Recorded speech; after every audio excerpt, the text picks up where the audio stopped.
Hi, my name is Dave Truss, and for the next few minutes, I'm going to tell you a little bit about why I blog and why I think it's valuable to blog with students. So enjoy.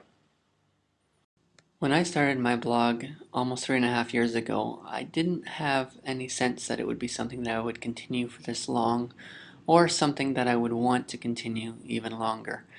However, it has really transformed me as an educator, and I think that one of the things that has the most impact is the fact that I've interacted and engaged with so many people around the world that have made me a better educator.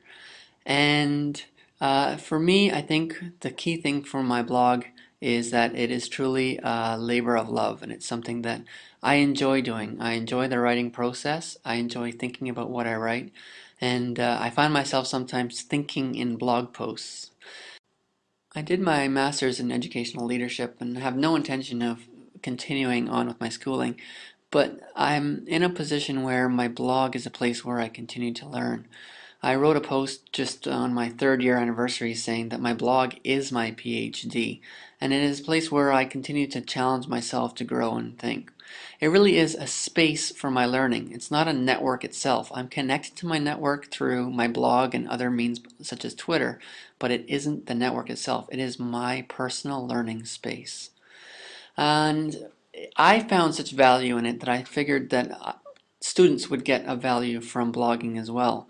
And my first project that I did was the Da Vinci project, where they were studying inventions, and their blog became their notebook, just like Leonardo da Vinci had a scrapbook of all his thoughts and ideas.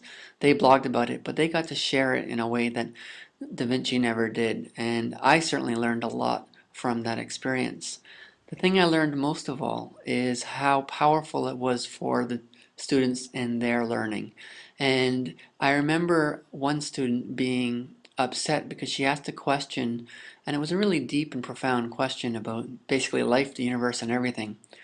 And Vanya asked this question, and a friend of hers responded with the answer on the blog. That's a really good question. And Vanya's response really lit a fire under me because it made me realize just how powerful this was. Her response was, I know it's a good question.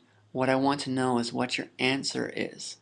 And I realized at that point that the students were taking over control of the learning. It was no longer me at the front of the room dictating what was said, but rather it was the students themselves being excited and taking the learning where they wanted it to go in ways I always wanted to do but seldom found in my classroom. And what I learned is that often we in classrooms get confined by the walls around our classroom, and that is the learning space. And when you enter technology into the equation, the walls disappear. As Alec Kiro says, we thin the walls, and I think that you have an opportunity to realize that you can really connect with the entire world, and blogging is one of those methods to do that. And so I'll leave you with a simple question, and that is, how can you use blogs to enhance your learning or your students' learning? And so it's a question to ask yourself, and if you think that it's something that can enrich the experience like I believe it can, then I hope it's something that you will try in the future. Thanks.